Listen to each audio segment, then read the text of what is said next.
نحمده ونصلي على رسوله الكريم اما بعد فاعوذ بالله من الشيطان الرجيم بسم الله الرحمن الرحيم رب اشرح لي صدري ويسر لي امري واحلل عقدة من لساني يفقهوا قولي.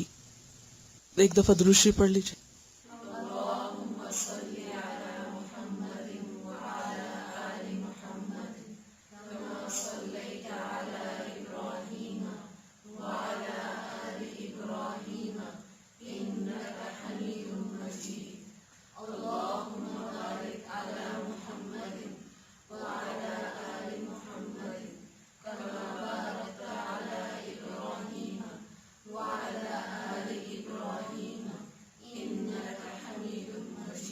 کیا آپ کو معلوم ہے کہ سب سے بڑا بخیل کون ہوتا ہے؟ جب آپ کا ذکر کیا جائے تو وہ آپ پر درود نہ بھیجے. کیا ہونٹ ہلائے بغیر، زبان ہلائے بغیر بھی درود بھیجا جا سکتا ہے؟ دل میں آپ سوچیں گے بھی تو پوری طرح کنسنٹریٹ نہیں کر سکیں گے جب تک آپ کی زبان ساتھ نہیں دے گی.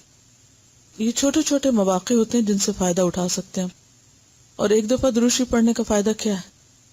10 رحمتوں کا نازل ہونا.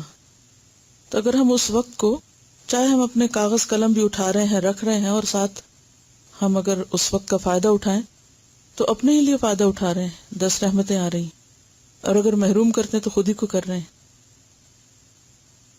دعا مانگیے.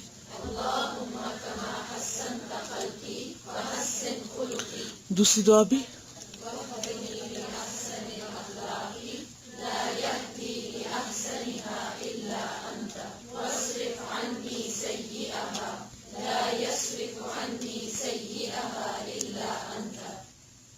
حدیث نمبر 58 مجالس کے باب میں سے. عن ابن مسعود قال كان النبي صلى الله عليه وسلم يتخولنا بالموعظة في الأيام كراهة السآمة علينا. رواه البخاری کتاب العلم. سیدنا ابن مسعود رضی اللہ عنہ سے روایت ہے کہ نبی کریم صلی اللہ علیہ وسلم ہمیں نصیحت فرمانے کے لیے کچھ دن مقرر کر دیتے تھے، اس ڈر سے کہ ہم کہیں اکتا نہ جائیں. ابن مسعود کون ہے؟ ان کا پورا نام کیا ہے؟ عبداللہ ابن مسعود. عبداللہ بن مسعود راوی ہیں، اور وہ کہتے ہیں کہ نبی صلی اللہ علیہ وسلم کانا یتخولنا. یتخولنا کا لفظ خال یخولو سے ہے. خال یخولو کا مطلب ہوتا ہے نگہبانی کرنا، تدبیر امور کرنا، کسی چیز کا خیال رکھنا. اسی سے لفظ خالہ ہے. خالہ، آنٹی. تو خالہ بھی کیا کرتی ہے، یا خالہ کا کیا کردار ہے، یا کیا کردار ہونا چاہیے؟ اس کے بارے میں حدیث معلوم ہے آپ کو؟ الخالۃ بمنزلۃ الام. خالہ ماں کے قائم مقام ہوتی ہے، ماں کی جگہ ہوتی ہے. کیوں؟ اس لیے کہ وہ ماں کی طرح بچوں کا خیال رکھتی ہے. تو اسی سے مذکر ہے خال، ماموں. اور اردو میں بھی آپ دیکھیں کہ ماں منہ، کیا مطلب بنے گا؟ ماموں کا معنی کیا بنے گا؟ ماں منہ. ماں جیسا، یعنی ماں والا منہ، یعنی جیسی میری ماں کی شکل ہے یا جیسی میری ماں ہے ویسا ہی ہے یہ. یعنی جو کیئر اور محبت اور شفقت ماں سے ملتی ہے ویسی ہی ماموں سے ملتی ہے. لیکن ہم نے ہر ایک کو آنٹی اور انکل بنا کے محبت کے ان رشتوں میں جو ایک چاشنی تھی اور ایک رس تھا وہ ختم کر دیا. بہرحال تو خالہ یخولو کا لفظی معنی ہوتا ہے نگہبانی کرنا، کسی چیز کا خیال رکھنا. اور یتخولنا اسی سے ہے باب تفاعل پر، بھلائی معلوم کرنا، نگہبانی کرنا. تو نبی صلی اللہ علیہ وسلم ہماری نگہبانی کرتے تھے، یعنی ہمارا خیال کرتے تھے، ہماری کیئر کرتے تھے، ہماری نگرانی نگہبانی کرتے، دیکھ بھال کرتے، اس بات کا خیال رکھتے کہ ہمیں کیا چیز سوٹ کرتی ہے، کیا نہیں کرتی، کیا چیز ہمارے فائدے کی ہے، کیا نہیں. اسی وجہ سے، اور یہ کس معاملے میں ہوتا؟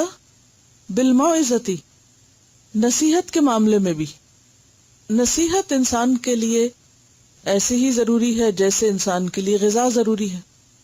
تو جیسے ایک ماں اپنے بچے کی صحت کی حفاظت کے لیے کیا کرتی ہے، اسے کھلاتی ہے، اور بعض اوقات زبردستی کھلاتی ہے. تو اسی طرح روحانی صحت کے لیے، ایمانی صحت کے لیے کیا ضروری ہے؟ نصیحت. اب آپ دیکھیے کہ جیسے ایک ماں اپنے بچے کی غذا کا جب خیال رکھتی ہے تو وقت بے وقت نہیں کھلاتی، وقت پر کھلاتی ہے، صحیح غذا دیتی ہے، اور نگرانی رکھتی ہے کہ بچے نے کیا کھایا اور کیا نہیں کھایا، اور کب کھایا، اور کب اسے کھلانا چاہیے اور کب نہیں کھلانا چاہیے. تو نبی صلی اللہ علیہ وسلم تو ماں تو کیا اور باپ کیا اور دنیا بھر کے سارے انسان، ان سب سے بڑھ کر مومنوں کے لیے زیادہ خیر خواہ ہیں. النبی اولا بالمؤمنین من انفسہم، حتیٰ کہ ہمارے لیے ہماری جان سے بھی بڑھ کر ہمارے خیر خواہ اور ہمارے مہربان ہیں. تو وہ نصیحت کے معاملے میں بھی خیال رکھتے تھے. کتنی نصیحت کرنی ہے، کب کرنی ہے، کیسے کرنی ہے، کیوں؟ تاکہ وہ فائدہ مند ہو. بے وقت کی زیادہ یا کم نصیحت، یہ سب چیزیں فائدے کی بجائے نقصان دے سکتی ہیں. تو کان النبی صلی اللہ علیہ وسلم یتخولنا بالموعظۃ. اب یہاں جو ترجمہ کیا ہوا ہے کہ کچھ دن مقرر کر دیتے، یہ بہت دور کا ترجمہ ہے. اصل میں اردو میں یتخول کا معنی کچھ سمجھ ہی نہیں آتا کہ کرے کیا انسان. یعنی لفظی معنی اس کا بنتا ہے ہماری بھلائی معلوم کرتے تھے. نصیحت کے معاملے میں کیا بھلائی معلوم کرتے کہ کتنی، کیسی، کہاں، کب، کیا چیز فائدہ دے گی. تو اس لیے وہ اوقات مقرر کرتے اور ہماری نفسیات، ضروریات اور حالات کے اعتبار سے ہمیں نصیحت کیا کرتے تھے. کراہتا، ناپسندیدگی کی وجہ سے، یعنی آپ اس بات کو ناپسند کرتے. السآمتی، سآمہ کا لفظ جو ہے یہ بوریت کے لیے آتا ہے، ملول ہونا، اکتانا، کہ ہم کہیں اکتا نہ جائیں. علینا، ہم پر اکتاہٹ کے ڈر سے کہ کہیں ہم اکتا نہ جائیں، آپ بہت دھیان رکھ کے، خیال رکھ کے نصیحت کیا کرتے تھے. یاد رکھیے، ایک ہوتی ہے تعلیم، سیکھنا سکھانا، اور تعلیم میں تو بہت ساری چیزیں شامل ہو جاتی ہیں، لیکن نصیحت ہوتی ہے خالصتاً اصلاح کے لیے.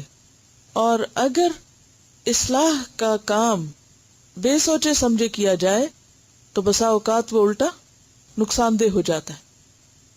اگر ہر روز آپ اپنے بچوں کو نصیحت شروع کر دیں، اٹھتے بیٹھتے نصیحتیں کرنے لگیں، وقت بے وقت کرنے لگیں، اور لمبی لمبی نصیحتیں کرنے لگیں، تو نتیجہ کیا ہوتا ہے؟ اکتا جاتے ہیں، گھبرا جاتے ہیں. تو نبی صلی اللہ علیہ وسلم نے نصیحتوں کو بے قدر نہیں کیا، بلکہ ضرورت کے مطابق کیا، کہ جب لینے والے دل لینے کے لیے تیار تھے. مثلاً اگر آپ اپنے پودوں کو ہر روز بھر بھر کے پانی ڈالنا شروع کر دیں تو ان غریبوں کا حال کیا ہوگا؟ گل سڑ جائیں گے. لیکن جب آپ دیکھتے ہیں کہ ان کی مٹی خشک ہوتی ہے اور اس وقت آپ پانی ڈالتے ہیں، اور مناسب ڈالتے ہیں، اور دھیان سے ڈالتے ہیں، اور سپرنکل کر کے ڈالتے ہیں، تو یہ کیا ہے؟ یہ تخول ہے. جیسے ایک مالی باغ کی نگہبانی کرتا ہے، حفاظت کرتا ہے، تدبیر امور کیا ہے؟ کہ پلاننگ کے ساتھ ضرورت کے مطابق اس کو واٹرنگ کرتا ہے، تو یہ چیز پودوں کو بڑھنے، پھلنے پھولنے اور نشو نما پانے میں مددگار ہوگی. تو اسی طرح انسانی شخصیت کو، ہیومن پرسنالٹی کو نکھارنے کے لیے، خوبصورت بنانے کے لیے موضوع، وقت اور موقع کی مناسبت سے نصیحت کرنا فائدہ مند ہوگا. اور یہی نبی صلی اللہ علیہ وسلم کی سنت تھی. اگلی حدیث ہے حدیث نمبر 59. عن ابی سعید الخدری قال سمعت رسول اللہ صلی اللہ علیہ وسلم یقول خیر المجالس اوسعها. سیدنا ابو سعید خدری رضی اللہ عنہ سے روایت ہے کہ میں نے رسول اللہ صلی اللہ علیہ وسلم سے سنا کہ بہترین مجالس وہ ہیں جو فراخ ہوں، کھلی ہوں، یعنی جن میں وسعت ہو، دلوں میں بھی وسعت اور جگہ میں بھی وسعت۔ یہ حدیث بھی ابو سعید خدری رضی اللہ عنہ نے روایت کی ہے، اور اس میں وہ نبی صلی اللہ علیہ وسلم سے سنی ہوئی بات کو آگے دہراتے ہیں اور بہترین مجلس کی تعریف کرتے ہیں کہ بہترین مجلس کون سی ہوتی۔ بہترین مجلس وہ ہوتی ہے کہ جس میں وسعت پائی جائے، اوسع، افعال التفضیل کا صیغہ ہے، بہت وسیع ہو۔ تنگی خواہ دل میں ہو، خواہ جگہ میں ہو، خواہ گھر میں ہو، سوچ میں ہو، ذہن میں ہو، دنیا میں ہو یا آخرت میں ہو، قبر میں ہو یا کسی بھی جگہ ہو، تنگی تکلیف دہ چیز ہے۔ وسعت سب کو اچھی لگتی ہے، خواہ وہ رزق میں ہو، علم میں ہو، مال میں ہو، خیر میں ہو، اچھے اخلاق میں ہو، ہر چیز کے اندر وسعت انسانی طبیعت کو پسند ہے۔ اور یہاں خاص طور پر ایسی مجلس کی تعریف کی جا رہی ہے کہ جس مجلس میں وسعت پائی جائے۔ وسعت کا فائدہ کیا ہوگا اور یہاں وسعت سے کیا مراد ہے؟ زیادہ سے زیادہ لوگ اس میں شامل ہو سکیں گے، آسانی سے بیٹھ سکیں گے، کیونکہ جہاں زیادہ لوگ بیٹھتے ہیں وہاں پھر کئی قسم کے مسئلے پیدا ہو جاتے ہیں۔ بعض اوقات صحیح طور پہ سانس لینے کا مسئلہ ہو جاتا ہے، آکسیجن کی کمی ہو جاتی ہے، تو پھر اس سے کیا نقصان ہوتا ہے کہ جس مقصد کے لیے لوگ جمع ہوتے ہیں وہ پورا نہیں ہو سکتا۔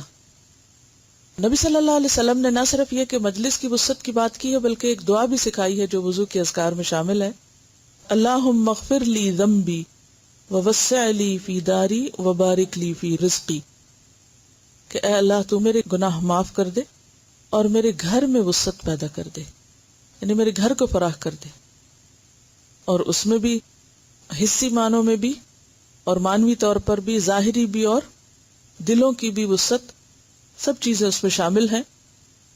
اور یہ ایک حقیقت ہے کہ بعض اوقات جگہ تنگ نہیں ہوتی، دل تنگ ہو جاتے ہیں۔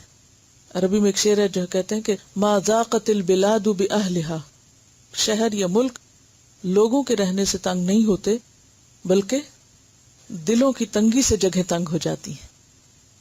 بعض اوقات جگہ ہوتی ہے لیکن انسان کا بخل اور حرص اسے دوسروں کے لیے کھلا نہیں ہونے دیتا۔ جہاں تک اچھی مجلس کا تعلق ہے تو وسعت کے علاوہ اس میں اور کیا چیز شامل ہوتی ہے، اور کیا کیا چیزیں ایسی ہیں کہ جو کسی مجلس کو بہترین بناتی ہیں۔ اور اس سے بھی تھوڑا سا ہم پیچھے چلے جاتے ہیں کہ مجلسیں کتنی قسم کی ہوتی ہیں۔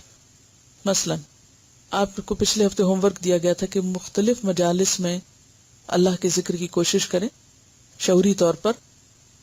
تو آپ کیا سمجھتے ہیں کہ کس جگہ کو آپ مجلس کہیں گے، اور مجلس کتنے لوگوں پر اور کتنے افراد پر مشتمل ہو سکتی ہے، اور کہاں کہاں ہوتی ہے، اور کس کس مناسبت سے ہوتی ہے، کس کس مقام پر ہو سکتی ہے؟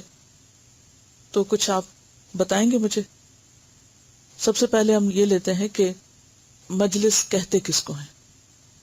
آپ کے ذہن میں مجلس کا کیا کانسیپٹ آتا ہے؟ مجلس کس وزن پر ہے؟ مفعل، اور مفعل کا وزن کس کا ہے؟ ظرف کا ہے۔ ظرف، اسم ظرف ہے، ظرف مکان ہے، وہ جگہ جہاں پر لوگ جمع ہوں۔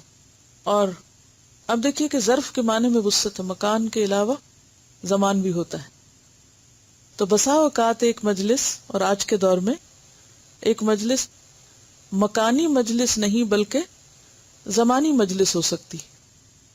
زمانی مجلس کا مطلب کیا ہے کہ ایک ٹائم پر مختلف علاقے کے لوگ ایک بات پر جمع ہوں، جیسے کوئی کانفرنس کال ہے، یا ٹیلی فون کے اوپر لوگ مختلف اطراف سے، یا پیل ٹاک کے اوپر، یا کسی بھی اور ذریعے سے ایک جگہ پر اکٹھے ہوں۔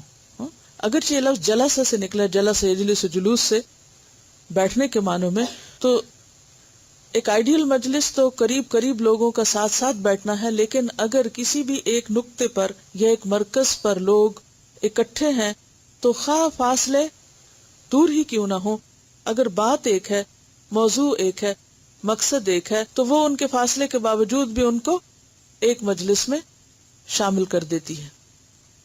اب بتائیے کہ اقسام کتنی ہوتی ہے، مثلاً کن کن چیزوں پر لوگ اکٹھا ہوتے ہیں؟ لکھتے جائیے۔ شادی پر، فوتگی پر، برتھ ڈیز، پکنک، میلاد۔ ان کی ڈیٹیل کو چھوڑ کر اگر ہم یوں سوچیں، یعنی لوگ اکٹھا کب ہوتے ہیں؟ خوشی کے مواقع پر، غم کے مواقع پر، علم سیکھنے کے لیے، عبادت کے لیے اور تفریح کے لیے، پکنک وغیرہ۔ اور کس لیے اکٹھے ہوتے ہیں؟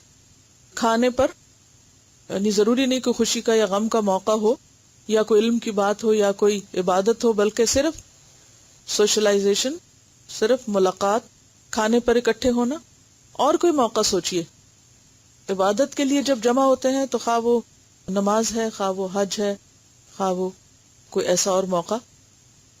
اکٹھے سفر کرنا، سفری مجالس جیسے گاڑی میں، کار میں اکٹھے بیٹھنا۔ کوئی اگر مسئلہ کھڑا ہو جائے، کوئی کمیونٹی ورک، کوئی پرابلم ایسا کہ جو بہت سے لوگوں سے متعلق ہو، وہ خوشی یا غم کے موقع میں بھی آ سکتا ہے اور پولیٹیکل ہو سکتا ہے۔ اسمبلی جو ہے وہ بھی مجلس ہوتی ہے، جیسے پارلیمنٹ ہے، ان کی اسمبلی وہ بھی مجلس کہلاتی ہے۔ بہرحال مختلف طرح کی جو میٹنگز ہوتی ہیں، جو کسی بھی خاص ادارے میں کسی خاص ایجنڈے پر لوگ اکٹھے ہوتے ہیں، انتظامی قسم کے معاملات ہو سکتے ہیں یا کوئی اور مسائل ہو سکتے ہیں۔ مسائل کے حل کے لیے مختلف طرح کے لوگوں کا اکٹھا ہونا، اور کاروباری مقاصد کے لیے میٹنگز، ٹھیک ہے۔ تو میٹنگ یا ملاقات یا مجلس مختلف مواقع کی مناسبت سے ہوتی ہے۔ اب ان مختلف مواقع پر خواہ مقصد کوئی بھی ہو، سب مواقع کے لیے ایک ہی اصول ہے، اور وہ کیا ہے کہ کوئی بھی مجلس اگر کہیں بھی قائم ہو، کسی بھی وجہ سے قائم ہو، لوگ اس پر اکٹھے ہوں اور پھر وہاں سے اللہ کا ذکر کیے بغیر اٹھ جائیں تو وہ ایسے ہیں جیسے کسی مردار گدھے کے پاس سے اٹھے، اور یہ مجلس ان کے لیے حسرت کا باعث ہوگی قیامت کے دن۔ وہ افسوس کریں گے اس مجلس میں شریک ہونے پر کہ ہم اس مجلس میں کیوں شریک ہوئے، کہ جس میں شریک ہو کر ہم کیا نہ کر سکے، اللہ کو یاد۔ بعض اوقات یہ بھی ہوتا ہے کہ سب نہیں کر رہے تو پھر آپ خود کو یاد دہانی کرا لیں، اپنا خیال خود رکھ لیں۔ اب آپ دیکھیے کہ ہمیں اس اعتبار سے بھی دیکھنا ہے کہ وہ کون کون سی باتیں ہیں کہ جو مجلس کو اچھا بناتی ہیں، اور کون سی چیزیں ہیں جو مجلس کو ناگوار کرتی، اور وہاں سے لوگ اچھی اور خوشگوار باتیں ساتھ لے جانے کی بجائے تکلیف دہ اور ناگوار چیزیں لے کر جاتے ہیں۔ تو پہلی چیز جو کسی مجلس میں